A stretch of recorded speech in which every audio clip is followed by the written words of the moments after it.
Howdy, friend. Ando here from Happy Life Martial Arts. Welcome to Fight for a Happy Life, the show that believes even a little martial arts makes life a whole lot better. And I really do believe that. Today, I've got a story for you. It's a short story, but it's pretty intense. Frankly, the story has a lesson in it that pretty much speaks for itself. But you know me. I will beat it into the ground, so make sure you stick around for that. Let's get right to it. Okay, this story occurred a few years ago now, on a sunny day in Los Angeles. My wife and I were out running errands. Turns out she needed some hair product, so we stopped into a drugstore. I realize now that many stories in my life have started with my wife needing hair product and us walking into a drugstore. Okay, but on this particular day, we're standing in the aisle, and she's deliberating over every brand of hair product there is. And I'm kind of tuned out until I sensed a disturbance in the force. Some voices were getting kind of loud towards the front of the store. And so I glanced over, and all of this happens in a split second, okay? So I'll try to slow time down here. But as I glanced over, I'm hearing loud voices. And as I'm locating the source of the sound, in a split second, I see a scruffy guy standing at the cash register, clearly having some type of words, some type of argument with the employee at the cash register. And then his hand raises, the sunlight catches it, and I see that little sparkle. It's metal. So I say, "Gun!" Yes, in public, out loud, I scream, "Gun!" And then I ran. Okay, so wait, hold on. Don't judge me. First of all, I am willing to help in a bad situation. I've told other stories where I've gotten involved, but in this particular case, the cash register was perhaps 20, 25 feet away, obstacles in the way. It seemed that this situation was already going to go the way it was going to go. So in that split second, my instinct was run. So I'm not going to apologize for that.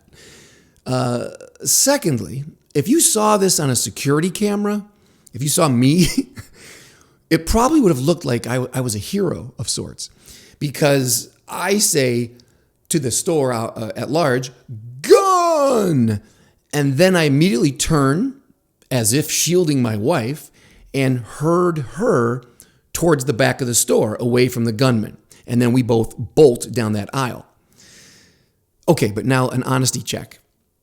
If she had been standing on my left when I had seen what I saw, I'm not convinced necessarily that I would have grabbed her and pulled her with me. It's possible, just possible, I would have darted off on my own. But we don't know, because that's not the way it happened. I'm going to go with what the security camera shows, which is a heroic husband herding his wife down the aisle.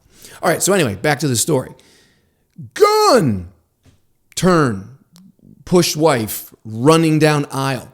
So we're booking down the aisle, and there's still voices behind us. That's the only noise I'm hearing. And as we're coming to the end of the aisle, towards the back of the store, an old man comes rounding the corner, and I'm about to run straight into him. He's on a walker. He's got both hands on a walker, and he's coming around that corner. He doesn't know what's going on. Perhaps he's not hearing well. Like I say, he's old. Even an old man would look at this man and say, he's old. So he's barely getting around the corner. I almost run straight into him. So I kind of peel off. I just glide past him. And as I pass him, I say, "There's a guy with a gun." That was my helpful citizen help at that moment. I said, "There's a guy with a gun," and slid right past him. And my wife and I headed to the back of the store. So I'm not going to see that guy again. He's a sitting duck. There's no chance for that guy. Now, as we're booking, we run out of store. We're already in the back. So we turn towards the corner, and there's one of those kind of fake doors that separates the back of the store from the front of the store, kind of those rubbery type of shield things. So we burst through that, right? Because this is an extraordinary circumstance. We burst through that looking for a door out of the building. Sure enough, there's a door right there. A big cinder block wall. There's the door. Big bar across the door.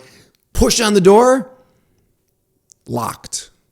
Actually chained up. There's a big chain wrapped around it. That door is locked. No. How can this be? Boom, boom, boom. But we can't get out. All right. So quickly, looking around this very small space, there's a very narrow staircase leading to a what looks like an office space up on the second floor. Perfect.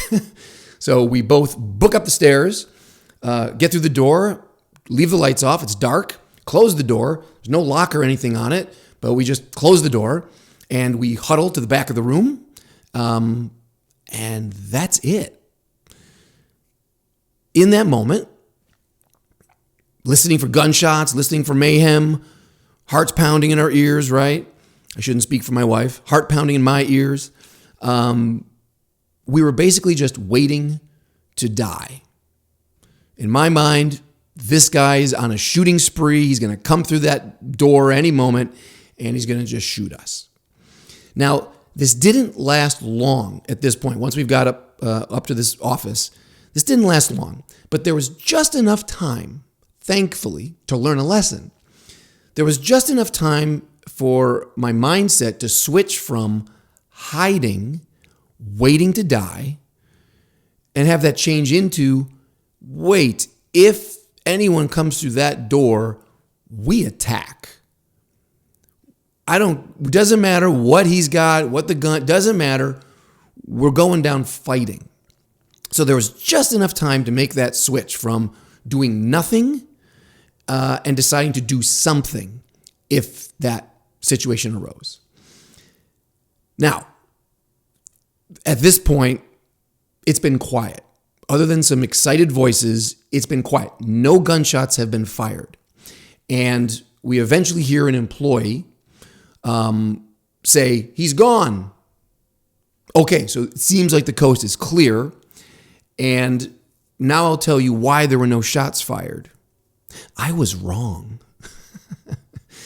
He did not, in fact, have a gun. That was my bad. It turned out it was a knife. More properly, it wasn't even a knife. He had a piece of metal. Sure enough, it was metal. I got that part right. And it had been sharpened. It was like a crude machete type of thing. And there was a genuine threat. He did, in fact, slash the employee across the face with it. And I believe he received first aid. An ambulance came, and I believe they took him to the hospital. We didn't have to give a statement or anything like that, so we didn't stick around. So he was taken out. And for what it's worth, the scruffy guy was, in fact, a homeless guy. And he was known to the employees in the store. He was actually someone who had kind of taken camp or made camp in the front bushes of the store. So they knew him from just kind of being in and out or having the police come and clear him away a couple of times. So we found out that they had known him, but he was, in fact, arrested anyway. Well, of course. So there you go. So by the end of this story, my wife and I are safe. The injured employee had been taken to the hospital. The bad guy had been arrested. And we left with hair product and a lesson. If it isn't already obvious to you, what are the lessons here? All right, well, first of all, the big lesson. Life is all about chance.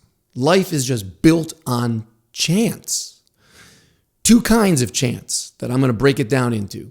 I think there's passive chance and active chance.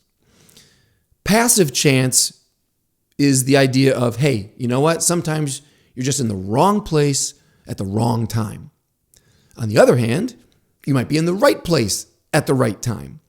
So it can work either way for you. Bad things can happen to you for no reason, and good things can happen to you for no reason. But either way, you have nothing to do with it. It's just what the universe has in store for you. Passive. The other kind of chance, active.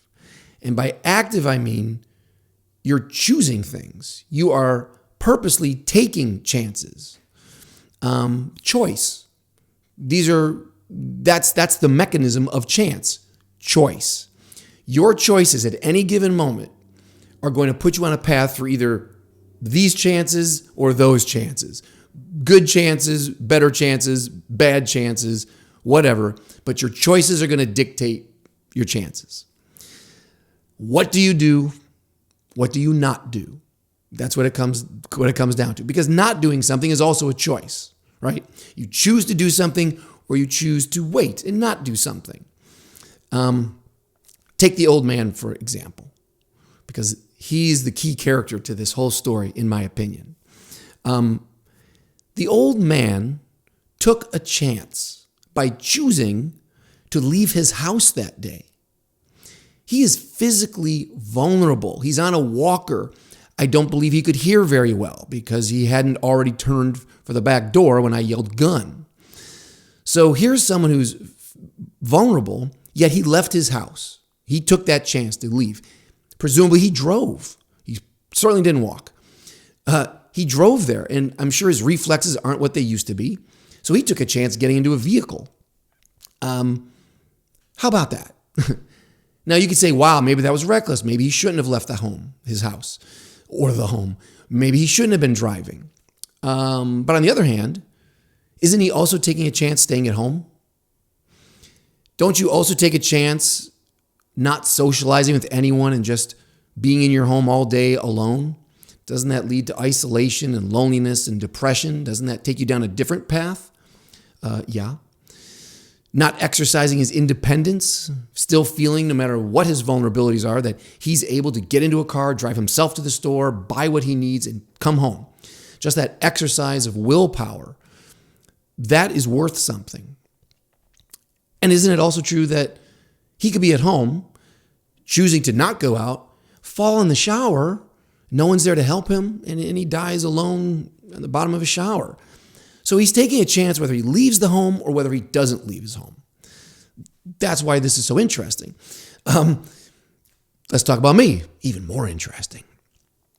Number one, you have a choice. Well, I could take a chance at running towards this guy who I thought had a gun, or even if I knew it was a knife, you could take a chance to go over there and intervene and maybe help out. That would have been taking a chance. What if instead of thinking about the back door, I see the front door? It's around the bad guy. What if I just grabbed my wife and we both ran out the front door? We could have taken a chance to go closer to the action, to go out that exit to escape. We chose not to. Okay, so chosen not to engage with the bad guy, chosen not to go towards the danger, towards the door, but we're still choosing to escape. So now we're choosing to go towards the back of the building. Okay, that's our new chance. Now we take a chance choosing to hide. If our mentality had not switched to choosing to attack, then we're taking a chance that maybe he's going to open the door, he sees us, but maybe I can negotiate. There's a chance, there's something I can offer him or talk him down or somehow relate to him in some way so we don't get shot or spare my wife, shoot me, whatever. It's all taking chances. Even attacking would be taking another chance. If not in the front of the store, up in the office. It still would have been taking a chance. So either way, you're taking chances. So that leads us to the big question. What type of chances are you taking? What dictates your choices? Which path of chances are you putting yourself on in any given moment? And why? I think it's a deep question, really. Are you the kind of person, have you trained yourself to be someone who waits or someone who does things and takes action? Are you the type of person who holds on to kind of let's see what happens? Let's see what happens before I make any decisions? Or do you say, you know what, it doesn't matter what's happening. I'm going to start making things happen. I'm going to make some opportunities here. Are you the type of person who is hiding away from the world and hoping good things come to you and hoping bad things stay away from you? Or are you the kind of person who is attacking life? That carries its own hopes. You're going to go on the attack and hope you get good things and avoid bad things. But it's still hope. It's still chances. So what kind of person are you? Are you living your life based on passive chance or active chance? Now, like I said, this doesn't have to be a long episode today. I think these lessons are really clear. For me, I believe I would like to be known as someone. I would like to become a person who is not hiding. I don't think that hiding and waiting is a very healthy or productive lifestyle, generally speaking. Of course, there's always going to be times where you need to gather more information, or you have to let certain situations play out naturally. Yeah, it doesn't have to always be go, go, go, do, do, do. No, there's a balance, of course. But what I'm talking about specifically is this idea of hiding because you're afraid to take a chance. That's different. And I think you know what I'm talking about. If not you, think about the people you know. I have no doubt that you know people you love, people you care about, who are hiding. Maybe they have a talent they're not using, a skill set they don't employ, potential that is not being met. And that could be a dicey subject to judge someone and try to measure what's your potential and what are you actually manifesting and making happen. That could be a little murky. But the point is the same. You know people who are, let's say, underperforming, who are purposely not engaging with life the way you would hope they would, because you know they have something good to offer. I know certainly if you teach martial arts, as I do, you know what? Even if you're just a fellow student with other martial artists, other students that you care about and you see developing, but they're not developing enough. You see a student giving up in sparring, or tapping out too early, or using an injury to play it safe and not push themselves in other ways that they could, but they use that injury as kind of a way to hide behind something, just so they don't have to participate 100%. Afraid of failure, afraid of success. I talk about these themes all the time, but that's all under this umbrella of hiding.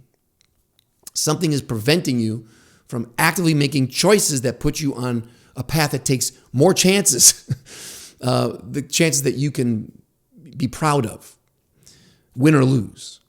So, bottom line, I believe life is for living. It's not for waiting. It's certainly not for hiding. Life is about taking chances, not just waiting and hoping that the chances that are already in place are going to favor you. I just don't think that's healthy or productive. There's one detail of this story that I left out. And again, to me, the old man is the key figure in this story, because he would be an example of someone who was just at the wrong place, the wrong time. And you would hope by that point in his life that he had made enough active choices in his life. He had taken willfully chances that he wanted to, so he could die with no regrets, so that he could die a happy death. That would be my hope for him. But here's this last little detail that you might find interesting. I did. The day that this all happened was Ash Wednesday. If you're not familiar, Ash Wednesday is a Christian holiday, holy day. I think that's the same word, a holy day, where you mark your forehead, a priest, marks your forehead with ash, literally ash. And it's a reminder. It's a reminder that you are from ash and you will return to ash. Ashes to ashes, dust to dust. So basically the theme is mortality, that we're all going to die. We're all waiting to die. Now that might sound like a downer, a bummer. However, the flip side of it is life is short. So you want to make the most of it. You don't want to be in hiding. You don't want to be passive. You want to take those chances. You want to make some choices that put you on the path as close to what you want as possible. So, yes, the message that you should already know is we're all waiting to die. From the moment you're born, we're waiting to die. And passive chance might bring you disease or a stray bullet or a car jumping a curb, and it takes you out immediately. You had no chance, and that was your life. So we're all waiting to die in that way. But there's more than one kind of chance that we can take. It's not all passive, it is active. So my question to you, my friend, is are you actively taking chances? Are you on the attack in your life? Are you curled up in a dark corner, or are you out there in the light, swinging punches? I hope that you're living your life as much as you can your way, not waiting around, but making things happen. To me, that feeling of hiding when we were up in that dark office, it was so symbolic. I told you I'd beat this into the ground. We were sitting, I believe we actually went not only into this dark office, closed the door, but then we were like sitting for a moment, like, okay, I don't know why, we grounded. Be a smaller target, perhaps. And that felt exactly like death. It felt exactly like death. What is death? You dig a hole, let's say, at the end when it's all over, and you're put in the ground in a box, and it's dark, and you're just there motionless, stuck, trapped, limited, boxed in. And that's what it felt like. And if you feel like that in any time in your life, at any time, we've got to break out of that. We got to stand up. We got to get that dirt out of our face and get out and back into the light, get up on top. Because it's just no way to live down there. Don't hide. The big message, my friend, life is short. Don't go down waiting to die. Go down fighting for a happy life. Okay, let's not waste another second. Life is very short, my friend. So I'm very honored that we could spend a little time together. Until I see you next time, smiles up. Let that smile be your shield and your sword. Keep fighting for a happy life.